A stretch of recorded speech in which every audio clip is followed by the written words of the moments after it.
لیکن جس کو اللہ سبحانہ و تعالیٰ نے تھوڑی بہت عقل دی ہے، صاحب بصیرت ہے، وہ حضرات اس کا جواب یہ دیتے ہیں کہ کوئی تعارض نہیں ہے، دونوں میں کوئی اختلاف نہیں ہے،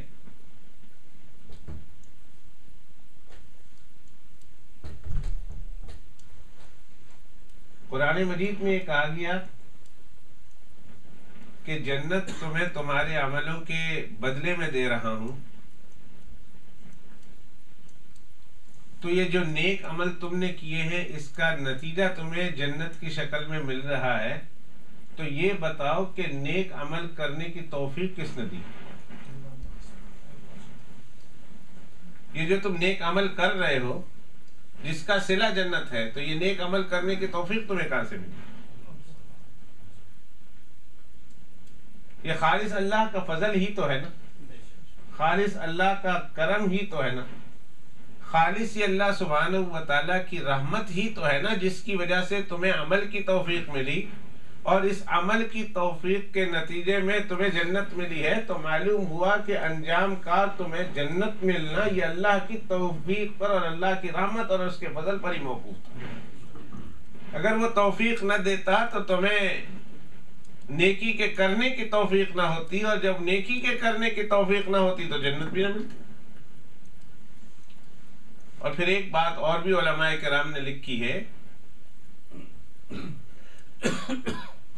کہ جتنے بھی نیک اعمال اچھے سے اچھے انداز سے کر لیجئے، وہ اللہ سبحانہ و تعالیٰ کی شان کے مقابلے میں بہت ہی کمزور ہیں۔ اب بھلا کون دعویٰ کر سکتا ہے ہم میں سے اور آپ سے کہ ہم جو نماز پڑھتے ہیں یہ اللہ سبحانہ و تعالیٰ کی شایان شان کے مناسب ہے؟ ایک آدمی بھی کھڑا ہو کر یہ دعویٰ کر دے کہ میں نے جو نماز پڑھی ہے یا نماز پڑھتا ہوں وہ عین اللہ سبحانہ و تعالیٰ کی شایان شان ہے، جس طرح مجھے اللہ کی عبادت کرنی چاہیے، یہ نماز ادا کرنی چاہیے، میں کر رہا ہوں۔ وہ شخص بھی ہمیں تاریخ میں ملتا ہے کہ جس نے 40 سال تک عشاء کے وضو سے فجر کی نماز ادا کی، اس کے بارے میں جو واقعات سنا رہا ہوں، 40 سال تک عشاء کے وضو سے فجر کی نماز ادا کی، یہ تو ایک شخص کا واقعہ ہے۔ ایسے بھی حالات تاریخ اسلامی میں ملتے ہیں کہ ایک شخص نے 50 سال تک 55 سال تک عشاء کے وضو سے فجر کی نماز ادا کی، 55 سال تک عشاء کے وضو سے، اور یہ انگلینڈ کی سمر کی راتیں نہیں تھی جو 11 بجے شروع ہوتی ہے عشاء کی نماز، تو 1 بجے 1:30 بجے فجر کی نماز ہو جاتی، بلکہ یہ معتدل ممالک کی عشاء اور فجر کی بات کر رہا ہوں کہ جہاں دن اور رات تقریباً برابر ہوتے ہیں، 1 گھنٹہ ادھر 1 گھنٹہ ادھر ہو جائے، جہاں 10 11 گھنٹوں کی راتیں اور 12 13 گھنٹوں کے دن، یا اس طرح موسم گرمی میں اور سردی میں راتیں اور دن 1-2 گھنٹے چھوٹے بڑے ہوتے رہتے ہیں، ان علاقوں کی بات کر رہا ہوں کہ 55 سال تک عشاء کے وضو سے فجر کی نماز ادا کرنا کوئی نانا جی کے گھر کا کھیل نہیں ہے۔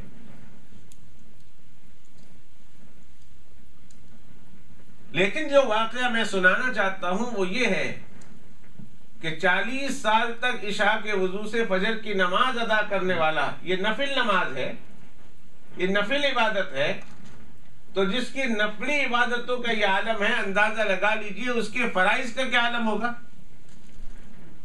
جو نفل میں اتنا انہماک کرتا ہے وہ فرائض میں کتنا انہماک کرتا ہوگا۔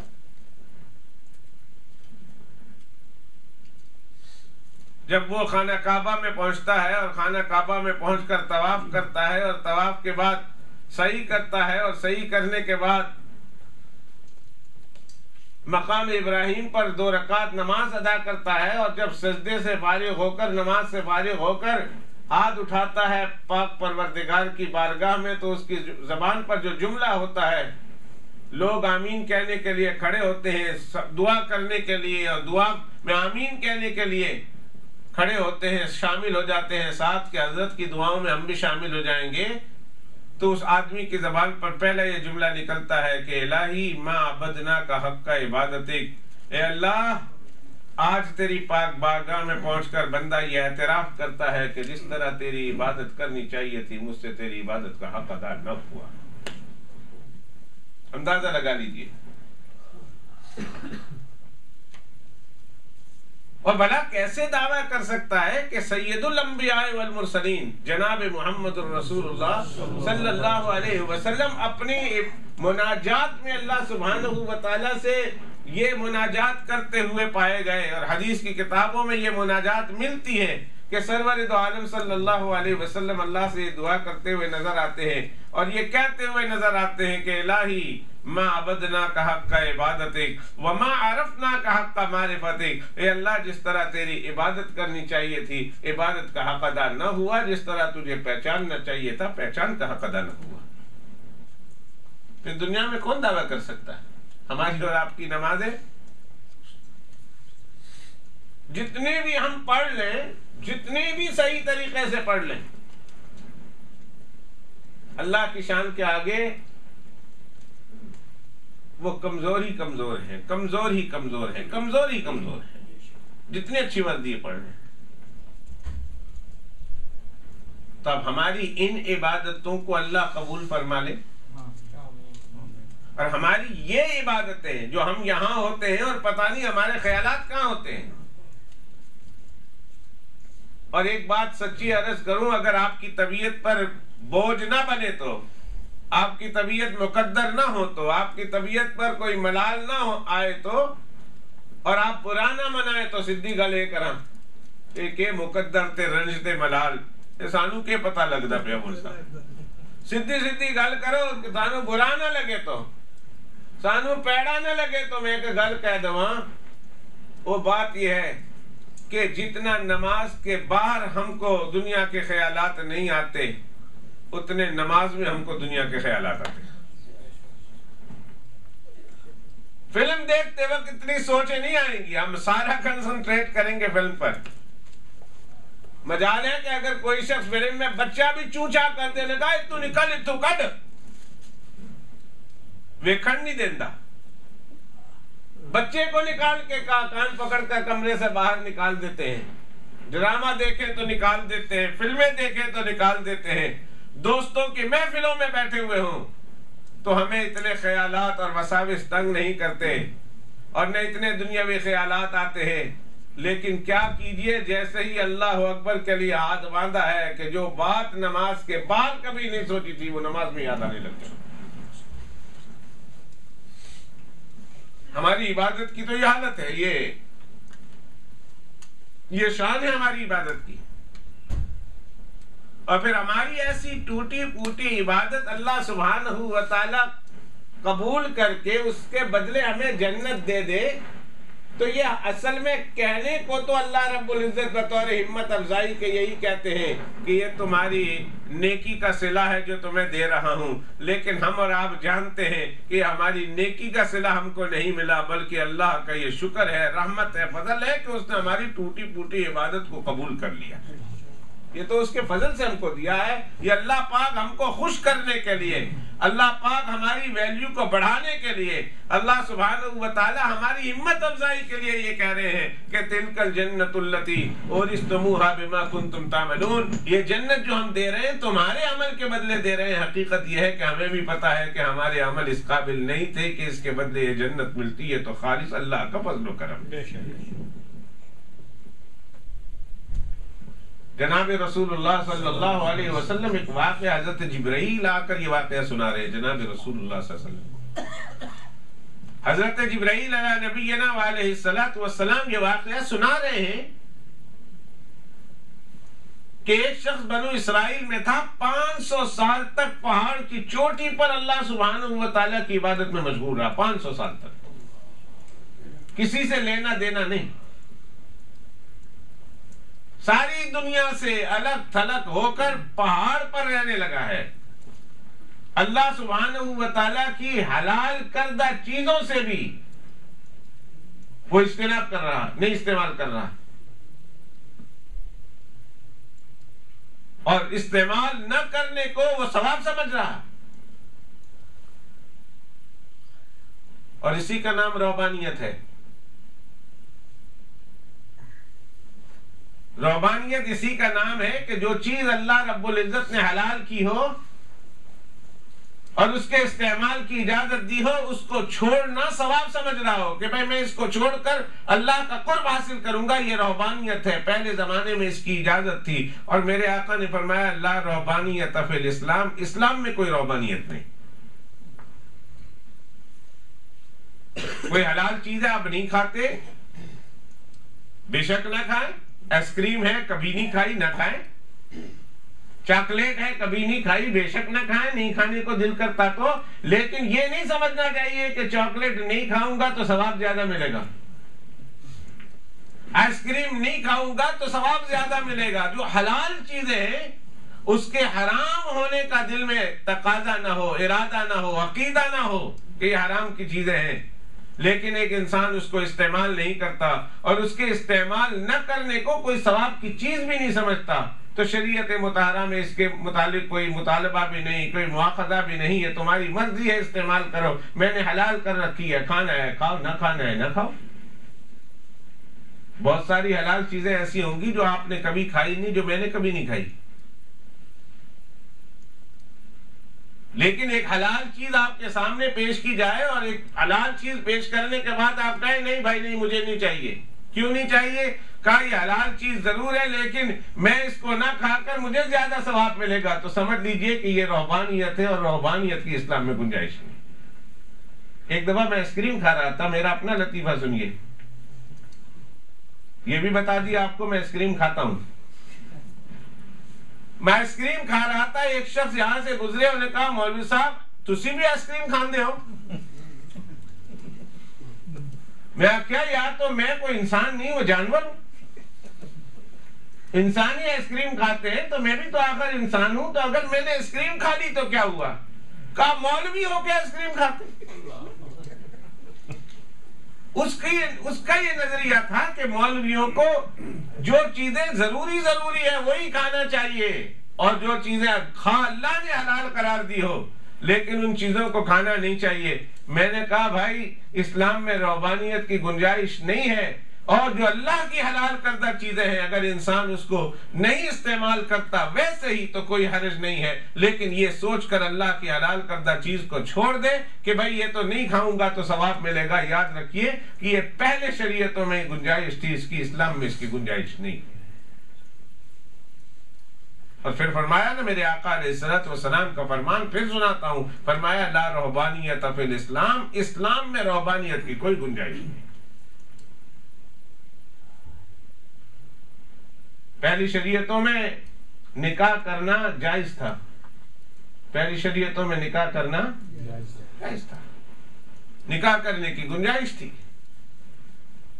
لیکن وہ اس گنجائش سے فائدہ نہیں اٹھاتے تھے، کہتے تھے حلال ضرور ہے لیکن ہم نکاح نہ کر کے اپنے اللہ سبحانہ و تعالیٰ کو راضی کریں گے، ہم دنیا کے جمیلے میں نہیں پڑنا چاہتے، ہم نکاح نہیں کریں گے، ان حلال چیزوں سے بھی ہم اپنے آپ کو ابسٹین رکھیں گے، اپنے آپ کو روکے رکھیں گے، اور ان حلال چیزوں سے فائدہ نہیں اٹھائیں گے۔ خواہ اللہ نے حلال قرار دی ہے اور وہ سمجھتے تھے اس میں ثواب زیادہ ہے، لہذا وہ شادیاں نہیں کرتے تھے، اور جو لوگ جتنے زیادہ راہی ہو جایا کرتے تھے، جتنے زیادہ اللہ سبحانہ و تعالیٰ کی جو ہے رحمت کے اور ثواب کے زیادہ جو ہے وہ سمجھے جاتے تھے، خواہش مند ان حضرات کو اتنی حلال چیزوں سے اپنے آپ کو دور کیے جاتے تھے، یہی رہبانیت تھی۔ میرے آقا علیہ الصلوۃ والسلام کی عبادتوں کو سن کر 3 صحابی رضی اللہ تعالیٰ عنہ قسم کھا بیٹھے ہیں۔ ایک نے کہا لا آکل اللحم، آئندہ سے میں کبھی گوشت نہیں کھاؤں گا، قسم کھا لیا۔ اور دوسرے کہنے لگے نہ میں کبھی افطاری نہیں کروں گا، نہ کبھی افطاری کروں گا نہیں، میں روزانہ روزے رکھوں گا، رات کو سوؤں گا بھی نہیں۔ اور تیسرے نے کہہ دیا کہ میں شادی ہی نہیں کروں گا۔ جناب رسول اللہ صلی اللہ علیہ وسلم کو اس کی اطلاع ملی، اللہ کے پیغمبر علیہ الصلوۃ والسلام نے فرمایا یہ تم نے کون سی قسم کھا لی؟ گوشت نہ کھانے کی قسم کھانا، کیا گوشت اللہ نے حلال نہیں قرار دیا؟ تو اللہ کی حلال کردہ چیز کو تم نے اپنے اوپر حرام کیسے قرار دیا؟ اور تم نے اس سے بچنے کو اپنے لیے ثواب کی بات کیسے قرار دی ہے؟ میں بھی کھاتا ہوں، میں بھی پیتا ہوں، میں بھی روزہ رکھتا ہوں، میں بھی افطار کرتا ہوں، میں بھی سوتا ہوں، میں بھی جاگتا ہوں، رات میں نے بھی جاگی ہے، رات میں سوتا بھی ہوں، اور میں شادی بھی کرتا ہوں۔ اور اس موقع پر اللہ کے پیغمبر علیہ السلام نے فرمایا فَمَنْ رَغِبَ عَنْ سُنَّتِي فَلَيْسَ مِنِّي، یہ میری ساری سنتیں ہیں، اور کوئی شخص میرے راستے پر چلنا چاہتا ہے اور میرے راستے پر چل کر ثواب حاصل کرنا چاہتا ہے وہ تو اسے ملے گا ثواب، لیکن جو میری سنت سے ہٹ کر کسی اور راستے پر چلے گا اور میری سنت سے اعراض کرتے ہوئے زندگی گزارے گا فلیس منی، اس کا رستہ اور ہے، میرا رستہ اور ہے۔ ہم نکاح کے موقع پر یہ حدیث ہر مرتبہ پڑھتے ہیں، النکاح من سنتی فمن رغب عن سنتی فلیس منی، جس نے میری سنت سے اعراض کیا اس کا طریقہ الگ ہے، میرا طریقہ الگ ہے، وہ میرے طریقہ پر نہیں۔ 500 سال تک پہاڑ کی چوٹی پر سارے لوگوں کو چھوڑ چھاڑ کر اپنی تمام تر خواہشوں کو رون کر پامال کر کے پس پش ڈال کر پہاڑ کی چوٹی پر چلا گیا اور اللہ سبحانہ و تعالیٰ کی عبادت میں مصروف رہا، اور 500 سال میں پلک جھپکنے کے برابر بھی اللہ کی نافرمانی نہیں کی، اس نے عبادتوں میں گزاری اس نے۔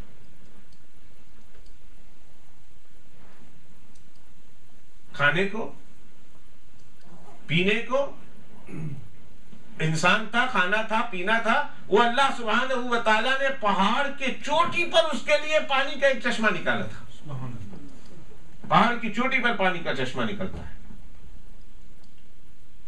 ٹھنڈا ٹھنڈا پانی نکلتا ہے، پانی پی لیتا ہے، اور پھر پہاڑ کی چوٹی پر اللہ نے انار کا ایک درخت لگایا تھا، اور دن میں صبح ایک انار لگ جاتا، شام ایک انار لگ جاتا، بھوک لگتی وہ انار توڑ دیتا، اسی انار پر گزارا ہے، صبح بھی اس نے انار کھایا، شام بھی اس نے انار کھایا، ٹھنڈا ٹھنڈا پانی پیا، عبادت میں مشغول ہو گیا۔ 500 سال اس طرح اس نے گزارا۔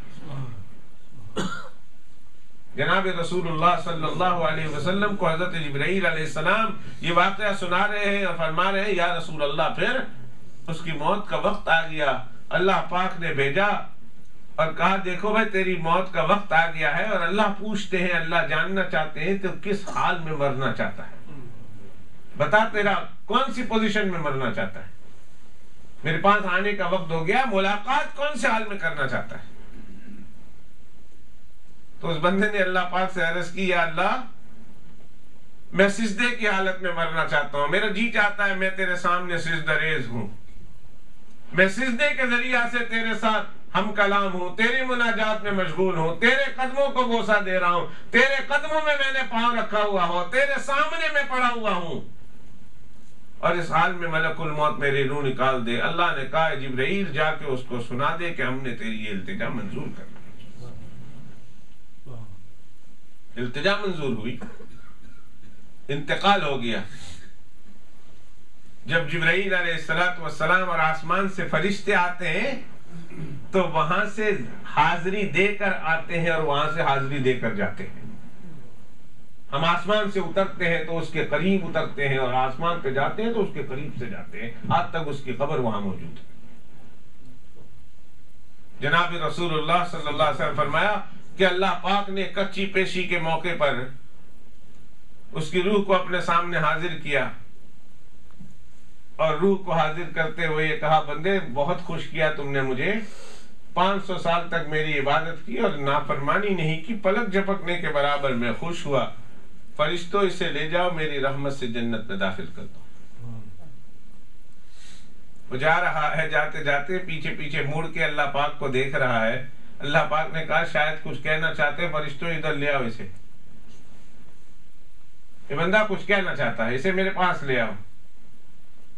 بندے کچھ کہنا چاہتا ہے ایسا لگتا ہے، کہا اللہ پاک کچھ عرض کرنا چاہتا ہوں، کہا پھر عرض کرو۔ کہا اللہ پاک آپ نے فرشتوں سے کہا کہ میرے اس بندے کو جنت میں لے جاؤ میری رحمت و فضل و کرم سے، تو اللہ میں جنت میں تو چلا جاتا ہوں، لیکن آپ نے یہ جو جملہ لگایا نا کہ میرے رحمت سے میرے فضل سے، تو میرے 500 سال کی عبادت کتنے گئی، وہ کہاں گئی؟ جب میں نے تیری رحمت سے جنت میں جانا، تیرے فضل سے جنت میں جانا ہے، تو پھر 500 سال کی عبادت کا تو کچھ صلہ، نام ہی تذکرہ بھی نہیں آیا۔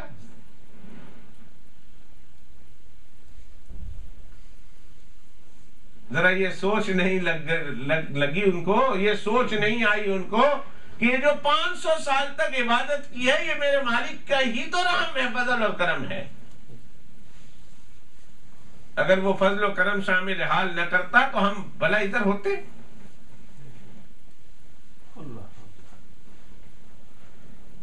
ایک منٹ کے لیے اگر اللہ کی نظر کرم ہم سے ہٹ جائیں تو خدا کی قسم کھا کے میں کہتا ہوں کہ ہم مسلمان بھی نہ رہیں۔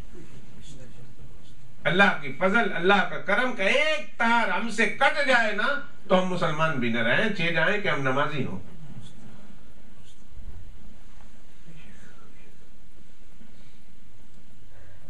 ہم مسلمان بھی نہ رہیں، یہ تو اللہ کا خالص فضل ہے، اس کی مہربانی ہے مسلمان ہے۔ پھر اس کے بعد اس کے احسانات ہیں، اس کے احسانات کے بوجھ کے تلے ہم دبے ہوئے ہیں کہ جو ہم اتنے سارے جو ہے مرحلے طے کر رہے ہیں اور نمازیں پڑھ رہے ہیں، ذکر کر رہے ہیں، اللہ کی یاد کر رہے ہیں، اللہ کی باتیں کر رہے ہیں اور سن رہے ہیں، یہ خالص اس کا فضل ہے۔ ورنہ اگر اس کی نگاہ کرم ہٹی نہیں کہ ہم تو کافر کے کافر ہو کر رہ گئے۔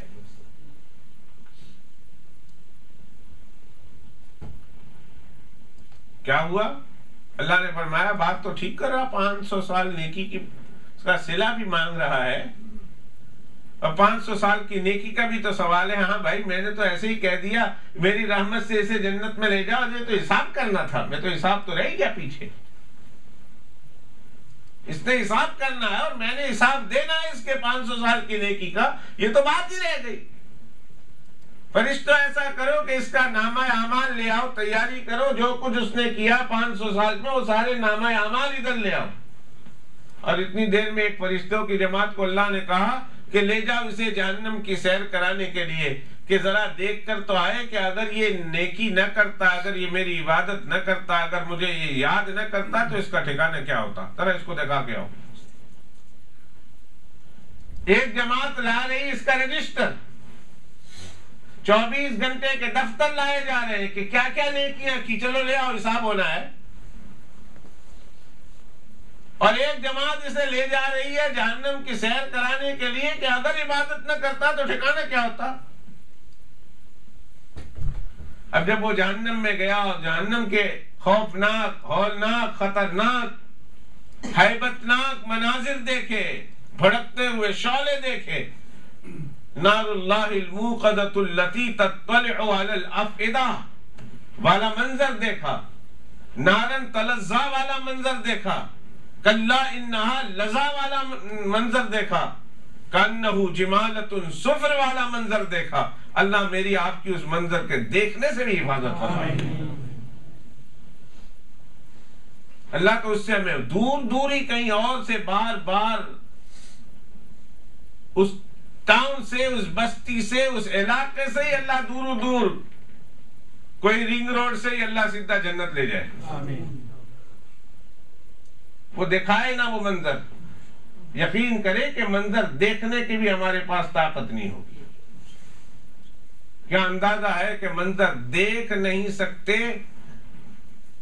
تو اس شخص کے بارے میں کیا خیال ہے جس نے اس اندر رہنا ہے، جس نے اس میں جانا ہے۔ معراج کی رات میرے اور آپ کے آقا جناب رسول اللہ صلی اللہ علیہ وسلم سارے فرشتے ملاقات کی درخواست کرتے ہیں۔ اللہ کی طرف سے اجازت ہے ہر فرشتوں کو کہ محمد الرسول اللہ صلی اللہ علیہ وسلم سے ملاقات کرو، اللہ کے پیغمبر علیہ الصلوۃ والسلام کا دیدار کرو، اللہ کے پیغمبر علیہ الصلوۃ والسلام کے دست مبارک کو ہاتھ لگاؤ۔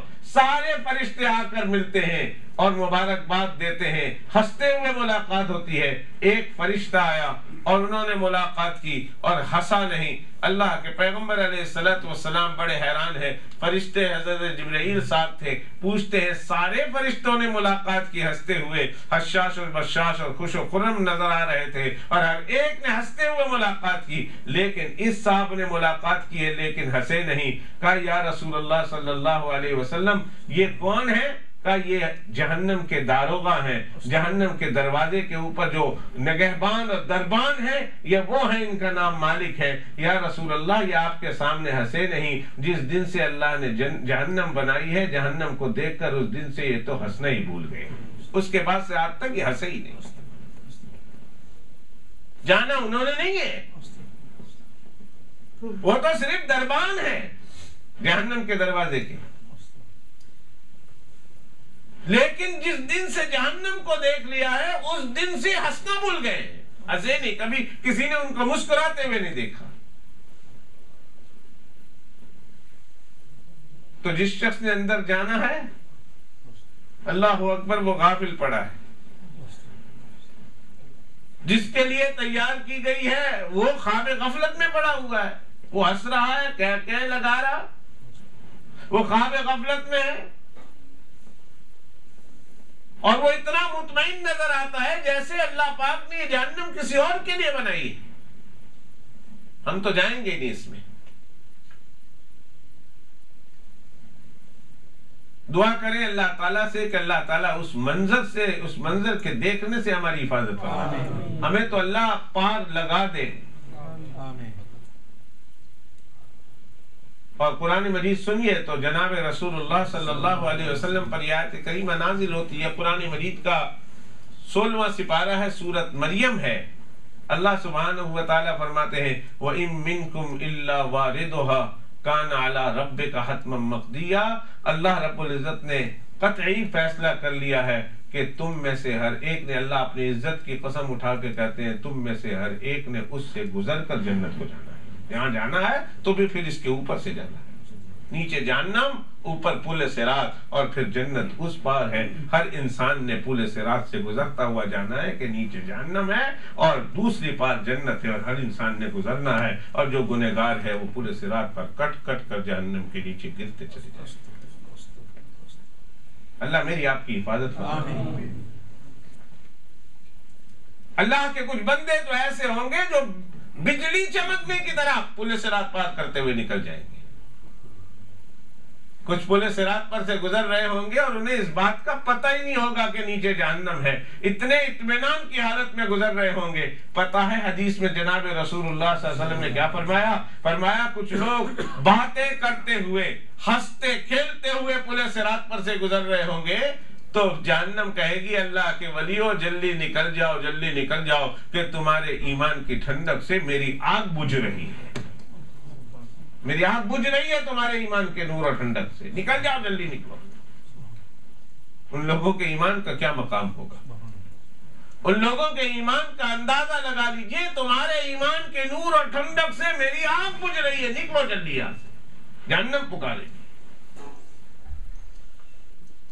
کچھ لوگ کٹ کٹ کر جہنم میں گر رہے ہوں گے، چیخ و پکار ہوگی۔ اللہ تعالیٰ تو ہمیں ان نیک لوگوں کے ساتھ ان کی معیت میں، اللہ تعالیٰ اپنے حبیب صلی اللہ علیہ وسلم کی معیت میں، ان کی جو ہے وہ اتباع میں، اللہ سبحانہ وتعالیٰ ان کے ہم سفری میں اللہ تعالیٰ جنت الفردوس تک ہمیں پہنچا دے، بغیر جہنم کے دیکھے ہوئے اور بغیر جہنم کے جائے ہوئے۔ آمین آمین یا رب العالمین۔ جب اس نے جہنم کے مناظر دیکھے،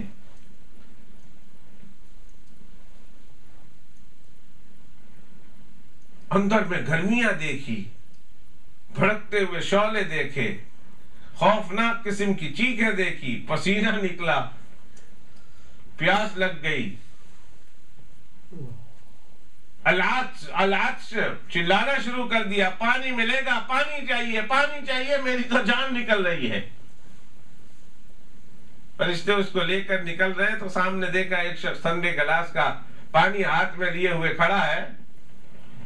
اس نے کہا مجھے پانی چاہیے، انہوں نے کہا یہ مفت نہیں ملتا ہے، یہاں پانی یہاں مفت نہیں ملتا، ہم تو بدلے میں دیتے ہیں۔ انہوں نے کہا بدلہ کیا لوگے؟ انہوں نے کہا ایک گلاس کے بدلے 500 سال کی نیکی۔ اس گلاس کا بدلہ 500 سال کی نیکی ہے۔ اپنے دل میں سوچا میں تو جنت جا چکا ہوں، 500 سال میرے ہیں، یہ ادھر سے نہیں نکلا تو جنت کیا؟ انہوں نے کہا میرے 500 سال کی نیکی میں نے کی ہوئی ہے، وہ تم لے لو۔ مجھے پانی دے دو، پانی پی لیا، جلدی سے نکالو بھائی مجھے، جلدی سے نکالو، جلدی سے نکالا اور اللہ کی عدالت میں سامنے آ گئے، پہلے ہی اس کے دفتر موجود ہے، اللہ پاک نے فرمایا آپ حساب کر لیتے، چل لے آؤ، تیرے 500 سال کی نیکی کدھر گئی، وہ لے آؤ میرے سامنے اور میں بھی اپنا دفتر لے آتا ہوں، اپنے انعامات لے آتا ہوں۔ اسے یاد آیا کہ میں تو اپنے 500 سال کی نیکی تو وہاں بیچ کر آیا ہوں ایک گلاس پانی کے بدلے، اللہ پاک حساب نہیں چاہیے، اللہ نے کہا حساب ہوگا۔ کیسے نہیں چاہیے؟ کہاں گئی تیرے 500 سال کی نیکی؟ اللہ پاک وہ تمہیں ایک گلاس پانی کے بدلے دے آیا، تو 500 سال تک پہاڑ کی چوٹیوں پر تمہیں ٹھنڈا پانی پلاتا رہا، اس کا حساب کون دے گا؟ جو ٹھنڈا ٹھنڈا پانی 500 سال تک تمہیں پہاڑ کی چوٹیوں پر پہنچاتا رہا، اور روزانہ صبح شام ایک ایک انار تازے بتازے تیرے لیے درخت پر لگاتا رہا، اس کا حساب کون دے گا؟ اس کا بھی تو حساب میں نے لینا ہے۔ ہر گلاس کے بدلے 500 سال کی نیکی لاؤ، اور 500 سال تک جو صبح شام پیتے رہے اس کی نیکی، اس کا بدلہ لے آؤ، اور انار کھاتے رہے وہ لے آؤ۔ اب وہ حیران اور پریشان، اللہ پاک نہیں چھوڑے نہ حساب بند کرے، اللہ پاک بس اپنے فضل سے جنت میں داخل کرے۔ اللہ نے کہا نہیں، حساب کا شوق تو تینوں سیکھا نا، حساب کی بات تو تم نے کی، آ جاؤ حساب کر لے۔ تم نے کہا نہیں اللہ پاک پہلی بات رہنے دے، اپنے فضل و کرم سے اپنی رحمت سے مجھے جنت میں داخل کر دے۔ بس وہ اللہ سبحانہ و تعالیٰ کی ذات بھی ہنس پڑی، اللہ سبحانہ و تعالیٰ کو بھی رحم آیا۔ اسے سزا تو دینی نہیں تھی، اسے اللہ رب العزت نے صرف باور کرانا تھا، اسے اپنے نیکیوں پر جو ناز تھا اللہ رب العزت نے اس ناز کو توڑنا تھا۔ کہا آ جاؤ بندے۔ جب اس نے اعتراف کر لیا کہ نہ اللہ مجھے اپنے فضل ہی سے جنت میں بھیج دے، اللہ نے فرمایا پھر جا، اب میرے فضل سے جنت چلا۔ اور جبرائیل علیہ السلام نے فرمایا یا رسول اللہ ہاں اصل بات تو یہی ہے کہ انسان کو جنت اللہ کے فضل ہی سے ملتی ہے، اور جب جس کسی انسان کو جنت ملی ہے ملے گی وہ اللہ کے فضل سے ملے گی، اس لیے کہ نیکی جتنی بھی کر لے انسان وہ اللہ رب العزت کے فضل ہی سے کیا کرتا ہے، اور جتنی بھی نیکی کر لے اور جیسی اعلیٰ سے اعلیٰ نیکی کر لے، لیکن وہ اللہ سبحانہ و تعالیٰ کے شان کے مقابلے میں کوئی نیکی سمجھی ہی نہیں جاتی ہے۔ لہذا جب بھی اس نیکی کو اللہ نیکی سمجھ کے قبول کرے، یہ بھی اللہ کا فضل ہوتا ہے۔ میں نے آپ کو گزشتہ کل بتایا تھا ایک واقعہ اپنے حوالے سے، مجھے یاد رہ گیا۔ کبھی کبھی آپ ایسی نیکیاں آپ بھی کر دیا کریں، کبھی کبھی ایسی بات اپنے بچوں کے ساتھ آپ بھی کر دیا کریں، بچے یاد رکھیں گے۔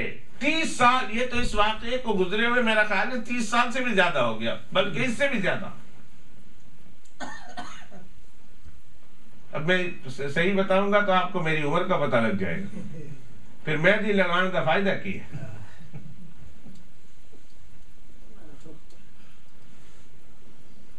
پھر میرا تو فائدہ کوئی نہیں رہا، بتانا یہ تھا۔ بتایا کل کہ بچپن میں پہلے دن الف بے کی میں نے مشق کی ہے، اور الف اور بے اور تے اور سے میں لکھ کر گیا ہوں۔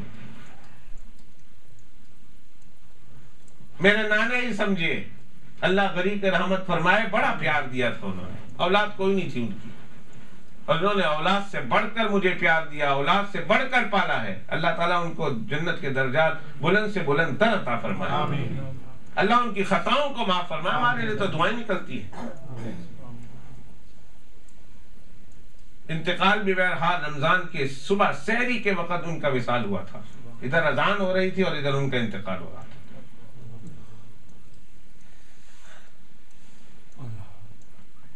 جب پوچھا بیٹا پہلے دن کیا کر کے آئے ہو، میں تو بڑا خوش تھا، واہ واہ، استاد نے بھی واہ واہ کہا تھا۔ ہم نے الف ایسا لکھا تھا کہ اگر شروع آسٹریلیا سے ہوتا ہے تو ختم اس کے الف کی نیچے نوک امریکہ میں جا کے ہوتی ہے،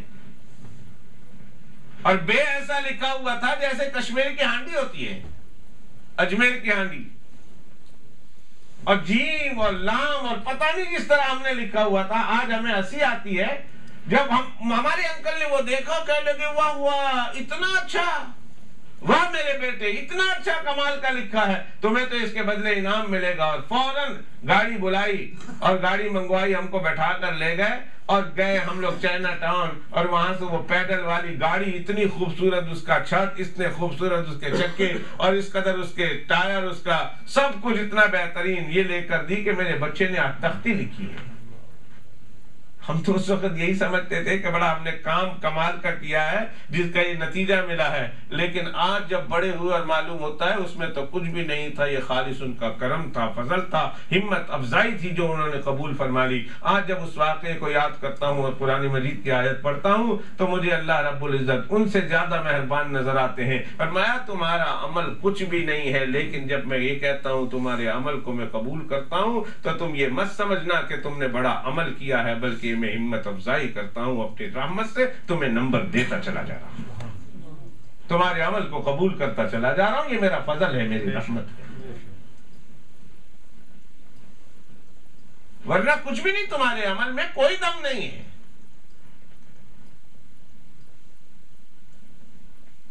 تو میں سوال کی مجلس میں یہ سوال میں نے پچھلے ہفتے اٹھایا تھا، اور جس بہن کا سوال کا جواب میں نے دینا شروع کیا تھا، وہ بہن نے سوال یہ کیا تھا کہ مولوی صاحب کوئی ایسا وظیفہ دے دیجئے کہ جس سے دل کو سکون ملے۔ سکون نہیں ہے، پریشانی غم ہی غم ہے، کوئی ایسا وظیفہ دے دیجئے کہ جس سے دل کو سکون آ جائے۔ اللہ کا دیا ہوا سب کچھ ہے لیکن دل کا سکون نہیں۔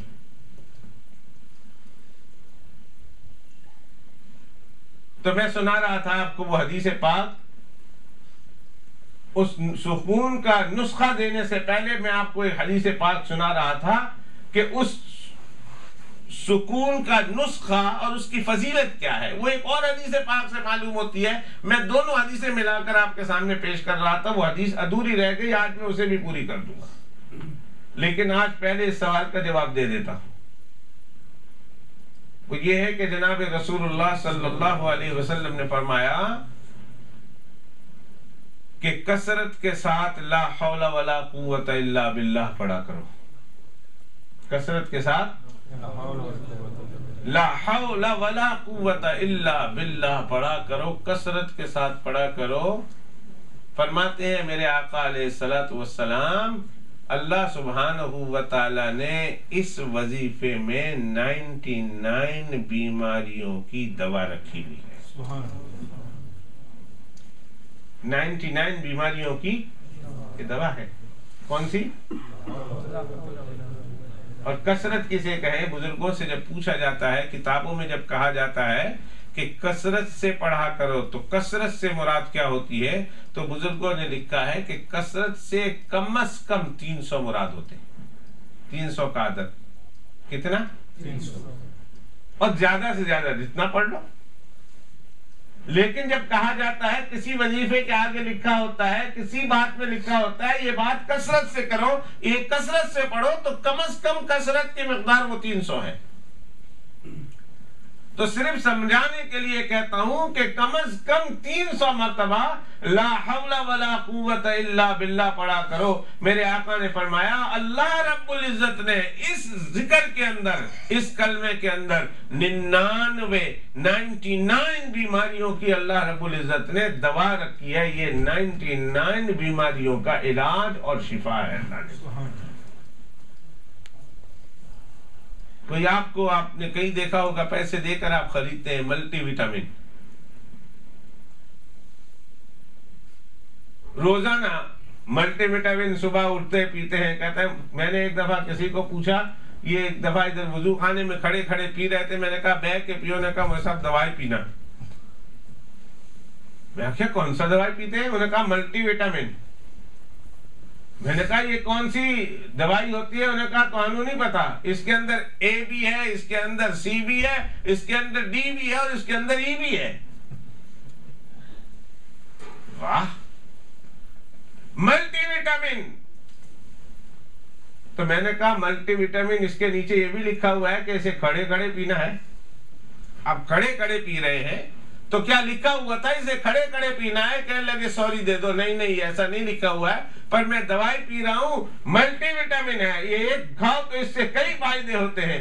اللہ اکبر، ملٹی وٹامن کا تو فائدہ ہم کو معلوم ہے، لیکن 99 بیماریوں کا علاج اور 99 بیماریوں کا نسخہ اور 99 بیماریوں سے شفا والا کلمہ اور ذکر ہم کو اس کا پتہ نہیں، اور پتہ ہے تو اس کی طرف توجہ نہیں۔ یقین کرو، تعویذ دے دو نا، چاہے پوری کتاب کیوں نہ ہو، گلے میں باندھنے کے لیے تیار ہے، لیکن اگر ان کو یہ کہہ دو کہ اتنی بار ذکر کر لو تو ان کا منہ اس طرح گرتا ہے جیسے کوئی جو ہے امریکہ کے ٹوئن ٹاور گر گئے اور اس کے اندر اس کی 15 دکانیں ہو۔ جتنا افسوس اسے ہوتا ہے، جتنا دکھ ہوتا ہے، ذکر کرنے کا انہیں مت بتاؤ، تعویذ بے شک پوری کتاب دے دو کہ گھول کے پی لو تو پینے کے لیے تیار، لیکن انہیں ذکر کا کہو کہ یہ کر لو تو ان کے لیے تو بڑی مصیبت ہے۔ میرے آقا جناب رسول اللہ صلی اللہ علیہ وسلم فرماتے ہیں نا، 99 بیماریوں کی شفا اللہ رب العزت نے اس لا حول ولا قوت الا باللہ کے اندر رکھی ہے، اس لیے ذکر کثرت سے لا حول ولا قوت الا باللہ پڑھا کرو۔ اور آگے یوں فرمایا کہ اس میں ادنا درجے کی، سب سے کم درجے کی جو بیماری، اس 99 بیماریوں میں جو سب سے کم درجے کی بیماری ہے، جو لا حول ولا قوت الا باللہ کی برکت سے دور ہوتی ہے، وہ ہے ہم۔ اس کو کیا کہا گیا حدیث میں؟ ہم کہا گیا، چھوٹا ہے اور میم، اور کہا گیا کہ ہم کی بیماری ہے، اور ہم کی بیماری کا معنی ہے دل کی پریشانی۔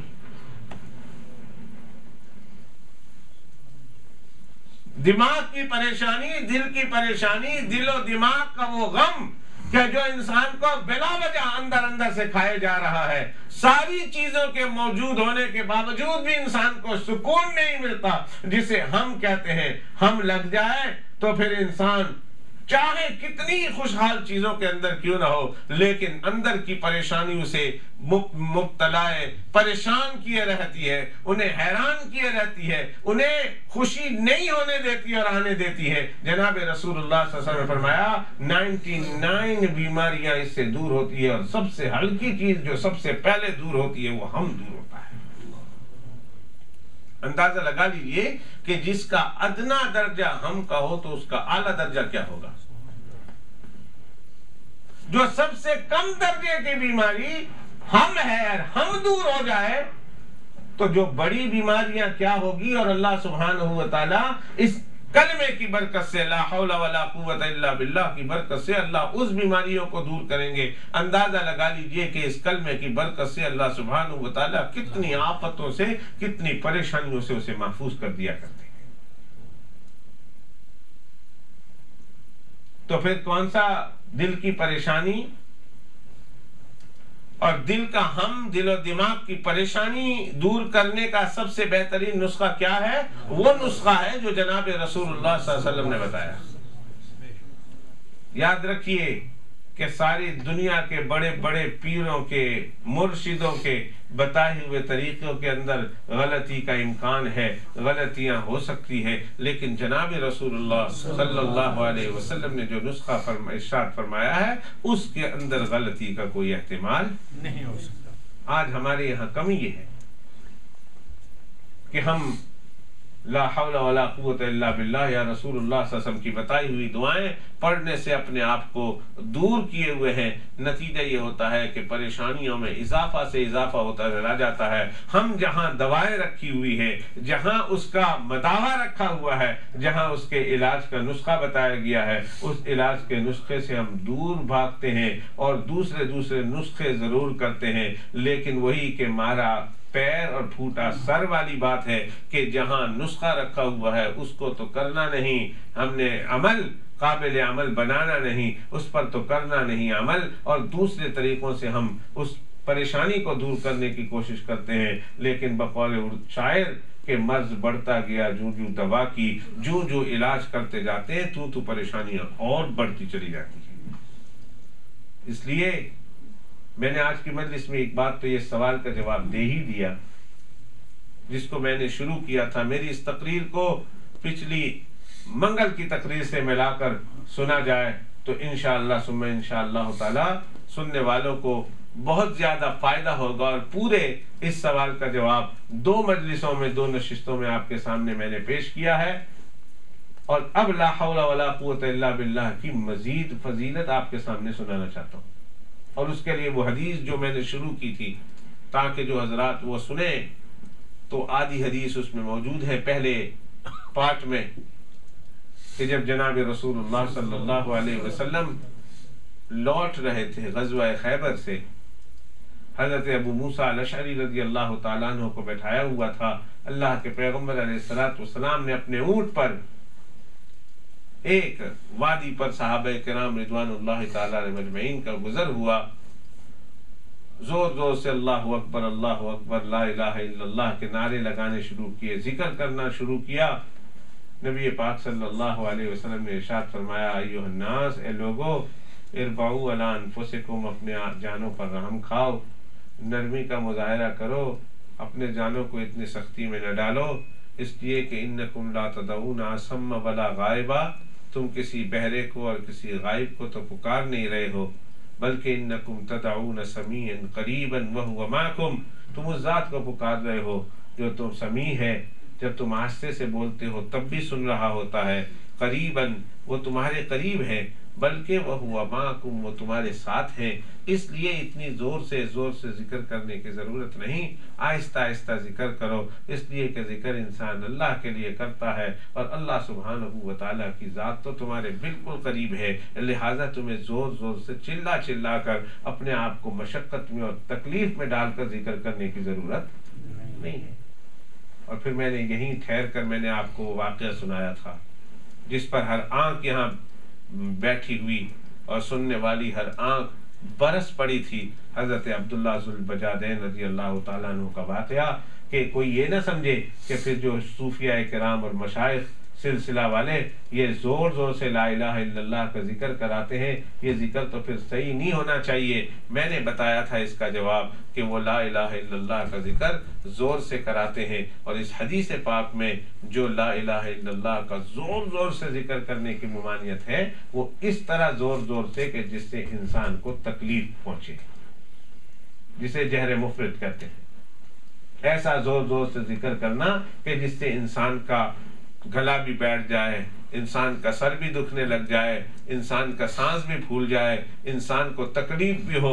لہذا اتنا زور زور سے ذکر کرنے کی اجازت نہیں. لا الہ الا اللہ ذرا زور سے، اتنا زور سے کہ انسان پڑھے اور انسان کی کان سن لے، اور انسان اتنا زور سے پڑھے کہ اس کے آس پاس بیٹھنے والے سن لے، تو یہ لا الہ الا اللہ کا ذکر زور سے کرنا اس حدیث پاک کی ممانعت میں نہیں آتا. اور میں نے آپ کو یہ واقعہ سنایا تھا کہ خود سرور دو عالم صلی اللہ علیہ وسلم کی احادیث سے اس قدر زور کے ساتھ کہ جس سے انسان کو تکلیف نہ ہو، انسان خود اپنے ذکر کی آواز اپنے کانوں سے سنے یا آس پاس بیٹھنے والے بھی اگر سن لے تو خود احادیث پاک سے اور واقعہ سے اس کی اجازت ملتی ہے. اس حدیث پاک میں جو کہا گیا وہ یہ ہے کہ بہت زور زور سے ذکر کرنا، اس کی اجازت نہیں. نعرہ اور چیز ہے لیکن ذکر اور چیز ہے، اور زور زور سے نعرے کی طرح ذکر کرنے کی اجازت نہیں. نماز ہم جب پڑھتے ہیں، میں مسئلہ بتا دوں، جب ہم نماز پڑھتے ہیں اور وہ نماز کہ جو نماز زور سے پڑھی جاتی ہے، جسے جہری نماز کہتے ہیں، تو جہری نماز میں بندہ زور سے پڑھتا ہے، سری نماز میں بندہ آہستہ پڑھتا ہے. ظہر اور عصر کی نمازوں میں آہستہ پڑھا جاتا ہے، مغرب کی 2 رکعتوں میں، عشاء کی 2 رکعتوں میں اور فجر کی 2 رکعتوں میں زور سے پڑھا جاتا ہے. تو اسے صلاۃ جہریہ کہتے ہیں. تو اس کے بارے میں علماء کرام نے مسئلہ لکھا ہے کہ جتنے مقتدی ہوں انسان کو اتنے مقتدیوں کی رعایت کرتے ہوئے، کیونکہ ان کے کانوں میں آواز پہنچانی ہے، اتنی ہی زور سے پڑھنا چاہیے. مقتدی تو ہو 4 اور بندہ اتنی زور سے پڑھے کہ آواز اس کے دوسرے محلے تک جاتی ہے. تو اس کی اتنے زور سے پڑھنے کی اجازت شریعت مطہرہ میں نہیں ہے. علماء کرام نے مکروہ لکھا ہے. اتنی زور سے پڑھو کہ مقتدیوں کو سنانا ہے. ہمارے ملکوں میں کیا ہوتا ہے، اسپیکر لگے ہوئے ہوتے ہیں، یقین کیجیے اندر تو اسپیکر نہیں، اسپیکر تو باہر مینارے پر ہوتے ہیں. اس مسجد والے کا بیان دوسری مسجد والے سنتے ہیں، یہ تو اپنے مقتدی کچھ نہیں سنتے، اور دوسری مسجد کا بیان یہ سن رہے ہوتے. میں جب بنگلہ دیش گیا تو مجھے ایک مولوی صاحب نے لطیفہ ہی سنایا کہ ایک دفعہ میں تقریر کر رہا تھا، 2-3 آدمی بیٹھے ہوئے تھے پیچھے، جو ہے وہ ہماری مسجدوں میں باہر سین ہوتا ہے، تو سین میں بیٹھے ہوئے تھے، وہاں نعرہ تکبیر زور سے نعرہ لگ گیا.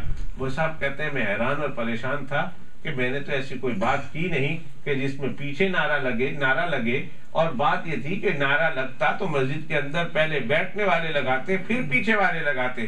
میں بڑا حیران اور پریشان ہو گیا. نماز کے بعد میں نے پوچھا نعرہ کیوں لگا؟ انہوں نے کہا اسی تو ہم اس دوسرے مسجد کی تقریر سن رہے ہیں، اس پر نعرہ لگا ہے. جو ہم لوگ ادھر کے سن رہے تھے انہوں نے مولوی صاحب نے کچھ کہا، ہم نے نعرہ لگا دی. تو ہے تو حقیقت میں یہ لطیفہ، لیکن ہے بھی حقیقت ایسی ہے کہ ہمارے ملکوں میں جب بیان ہوتے ہیں جمعہ کے، ہماری مسجد کے بیان دوسرے مسجد والے سنتے ہیں، دوسری مسجد والوں کے ہم سنتے ہیں. اس کی اجازت نہیں کہ اتنی زور زور سے نماز پڑھاؤ کہ 4 نمازی اندر ہوں اور پورا محلہ سنے اور 4 نمازی سے باہر سنے. جتنے مقتدیوں کو سنانا ہے، امام آپ ان مقتدیوں کے ہیں، لہذا جتنے مقتدی ہیں اتنی زور سے ان کو سنائیں. اگر اس سے زیادہ بظاہر زور لگا کر آپ نے مقتدیوں کو سنایا تو فقہاء کرام نے اسے مکروہ لکھا ہے. تو جب نماز میں بھی اتنی زور سے پڑھنے کی اجازت نہیں، تو پھر خواہ ذکر جس سے انسان کو اپنے آپ پر تکلیف ہو، اتنی زور سے اجازت نہیں. تو فرمایا ذرا اپنی جان پر رحم کھاؤ، اتنا کیوں تکلیف دیتے ہو اپنی جان کو؟ نرمی کا مظاہرہ کرو. اور پھر اللہ کے پیغمبر علیہ الصلوۃ والسلام کہ وہ صحابی حضرت ابو موسیٰ الاشعری پیچھے موجود تھے، فرماتے ہیں کہ میں تو آہستہ آہستہ ذکر کر رہا تھا، آہستہ آہستہ میں پڑھ رہا تھا تسبیح، زور سے نہیں. تو رسول اللہ صلی اللہ علیہ وسلم نے میری تسبیح سن لی. میں تسبیح پڑھ رہا تھا آہستہ آہستہ، تو اللہ کے پیغمبر علیہ السلام نے میری تسبیح سن لی. اور میں کیا ذکر کر رہا تھا؟ میں پڑھ رہا تھا لا حول ولا قوت الا باللہ. یہ میرا ذکر تھا جو میں آہستہ آہستہ تسبیح کی شکل میں پڑھ رہا تھا، کیونکہ اونٹ کے پیچھے میں بیٹھا ہوا تھا، اللہ کے پیغمبر علیہ الصلوۃ والسلام سامنے بیٹھے ہوئے تھے، تو میری زبان پر یہ ذکر تھا لا حول ولا قوت الا باللہ، لا حول ولا قوت الا باللہ، لا حول ولا قوت الا باللہ. کسی گناہ سے نہیں بچا جا سکتا اور کوئی نیکی نہیں کی جا سکتی جب تک کہ اللہ علی العظیم کی مدد شامل حال نہ ہو.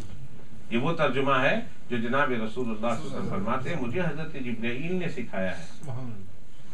اس لا حول ولا قوت کا یہ ترجمہ جبرائیل نے مجھے یہ بتایا ہے، لا حول ولا قوت الا باللہ، کہ کسی گناہ سے بچا نہیں جا سکتا، ولا قوت کسی نیکی کے کرنے کی قوت انسان کے پاس نہیں ہوتی الا باللہ، جب تک کہ اللہ کی توفیق شامل حال نہ ہو جائے. اور کہا یہ جبرائیل نے یہ معنی مجھے بتایا، میں یہ پڑھ رہا تھا. تو اللہ کے پیغمبر علیہ السلام نے سن لیا، پیچھے تو تھے. فرمایا یا عبداللہ ابن قیس، قلت لبیک یا رسول اللہ. میرا نام لے کر اللہ کے پیغمبر علیہ السلام نے فرمایا عبداللہ ابن قیس. میں نے کہا جی حاضر ہوں یا رسول اللہ صلی اللہ علیہ وسلم. لبیک یا رسول اللہ، میں حاضر ہوں، فرمائیے. فرمایا الا ادلک. عبداللہ ابن قیس میرا جی چاہتا ہے میں تمہیں ایک بات بتاؤں. اور بات یہ ہے کہ میں تمہیں یہ نہ بتا دوں کہ جنت کے خزانوں میں سے ایک خزینہ اللہ رب العزت نے کلمہ کی شکل میں مجھے دیا ہے، وہ کیا ہے؟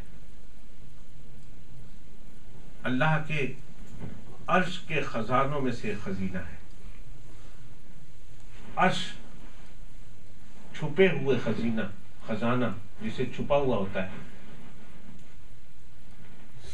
اللہ کے عرش کے نیچے چھپے ہوئے کلمات میں سے ایک کلمہ، خزانوں میں سے، خزینوں میں سے ایک خزانہ اللہ نے مجھے دیا ہے. عبداللہ ابن قیس میرا جی چاہتا ہے میں تمہیں بتا دوں کہ وہ اللہ کے عرش کے نیچے کے خزانوں میں سے جو خزانہ مجھے ملا ہے وہ کیا ہے. میں بتا دوں تمہیں؟ دوستوں ذرا غور سے سننا، اس کلمے کی اہمیت کو، اس کلمے کی فضیلت کو، اس کلمے کی قوت کو سمجھنا. یہ اللہ کے عرش کے خزانوں میں سے ایک خزانہ ہے، چھپا ہوا، چھپی ہوئی دولت. اسی لیے یاد رکھیے، دیکھیں یہ چھپی ہوئی دولت اللہ نے دی ہے. سبحان اللہ پڑھنے کا ثواب معلوم، سبحان اللہ پڑھنے کا ثواب معلوم، الحمدللہ پڑھنے کا ثواب معلوم. اور دونوں کلمہ پڑھ لو، سبحان اللہ الحمدللہ پڑھ لو نا. ابھی پاکستان تو ہار گیا، پتہ چل گیا، کوئی گال نہیں، پر سبحان اللہ الحمدللہ پڑھ لو. پر پوری بہت بیچارے بہت اچھی فائٹنگ کی ہے. اب یہ تو آپ کی دعائیں نہیں انہیں پہنچا سکی، یہ وکری گل ہے، لیکن سبحان اللہ الحمدللہ تو پڑھ لو. آپ کہیں گے مولوی صاحب ادھر بیٹھے ہو، کس طرح پتہ لگتا ہے؟ ہمارے جن آگے پیچھے پھرتے ہیں. وہ آ کے کہتے ہیں، ایک دعان بڑا خوش ہوتا ہوں میں، ذرا زور پاور مارتا ہوں، کہتے ہیں میں اور زور مارتا ہوں، پھر آ کے کہتا ہے، ہم نے کہا چلو گئے، کوئی بات نہیں. ہار جیت تو کھیل کا حصہ ہے. اصل ہارتا وہ ہے جو حوصلہ ہار دیتا ہے. میرا جملہ یاد رکھنا، ہار جیت کھیل کا حصہ ہے، اور ہارنے والا اصل ہارتا نہیں، جو حوصلہ ہار دے وہ ہار جایا کرتا ہے. آج وہ ہارے نہیں ہیں، ہمارے حوصلے بلند ہیں. کہو انشاءاللہ، انشاءاللہ ہمارے حوصلے، ہم ہارنے کے بعد بھی جیتے ہیں، اس لیے کہ حوصلے بلند ہیں. کہو انشاءاللہ، کبھی انشاءاللہ فتح آئے گی. اللہ اس سے بہتر فتح دے ہم لوگ. کشمیر میں فتح دے، افغانستان میں فتح دے، عراق میں فتح دے، فلسطین میں فتح دے، دنیا کے اور ممالک میں اللہ فتح دے. انشاءاللہ وہ سب فتح ہمارے لیے خوشی کا سبب بنے گا انشاءاللہ. ابھی ستاروں سے آگے جہاں اور بھی ہیں، ابھی عشق کے امتحان اور بھی ہیں، والی بات. تو کیا سبحان اللہ ہے والحمدللہ، دونوں کا پتہ ہے ہم لوگوں کو اس کا ثواب کیا ہے. میں اس کا ثواب یہ ہے کہ جب بندہ سبحان اللہ اور الحمدللہ کہتا ہے تو یوں فرض کرو کہ زمین اور آسمان اتنا بڑا ایک پڑلا ہے، ایک ترازو ہے، جتنی زمین اور آسمان. جب سبحان اللہ کہتا ہے تو اللہ اس آدھے پڑلے کو، آدھے ترازو کو ثواب سے بھر دیتے ہیں. اور جب بندہ سبحان اللہ کے ساتھ الحمدللہ بھی کہتا ہے تو اللہ سبحانہ و تعالیٰ زمین سے لے کر آسمان تک کا جو ترازو بنا ہوا ہے اللہ اس کو ثواب سے بھر دیتے ہیں. صرف سبحان اللہ اور الحمدللہ کہنے کو اس کا ثواب معلوم ہے، لا الہ الا اللہ کا ثواب معلوم ہے. لیکن دوستو ایک بات عجیب دیکھی، بڑی کوشش کی کہ میں معلوم کروں احادیث پاک میں کہ لا حول ولا قوت الا باللہ کا ثواب کیا ہے. پوری حدیث ڈھونڈنے کے بعد بھی مجھے نہ ملا. کئی کتابیں، کئی ہزار ورقے، کئی سینکڑوں کتابیں، مولانا خالد صاحب کو پتہ ہے، سینکڑوں کتابوں کے بھی گرداننے کے بعد اور ولق پلٹنے کے بعد مجھے لا حول ولا قوت الا باللہ کا صحیح ثواب معلوم نہ ہو سکا. اور پھر جب نہ ملا تو میں تھک کر ہار کر لیٹ گیا اور آسمان کی طرف منہ کر کے آنکھیں بند کر کے میں سویا ہوا ہوں. تو کوئی دل میں کہنے والا کہہ رہا ہے، بلال کیسی ناکام کوششیں کر رہا ہے. میں نے کہا کیا ہوا، کیوں؟ انہوں نے کہا کہ جب اللہ کے خزانوں میں سے نکلا ہوا ہے تو پھر اس کے ثواب بھی اللہ نے پوشیدہ ہی رکھے ہیں. اتنا ہی شکر کر لے کہ اللہ نے اپنے پوشیدہ خزانوں سے کلمہ دے دیا ہے، تو جو پوشیدہ خزانوں سے نکلا کرتا ہے اس کا ثواب بھی اللہ پوشیدہ ہی رکھتے ہیں. یہ تو اللہ جانتے ہیں کہ اس کلمے کے پیچھے اللہ کیا دینے والا ہے. سبحان اللہ کا ثواب بتا دیا، الحمدللہ کا بتا دیا، لیکن لا حول ولا قوت الا باللہ کا ثواب کہیں بھی نہیں. اس لیے کہ خزانہ پوشیدہ ہے، اور پوشیدہ خزانوں سے یہ کلمہ نکل آیا. اللہ فرماتے ہیں کلمہ تو نکال دیا ہے لیکن ثواب میں نے ابھی تک پوشیدہ رکھا ہے.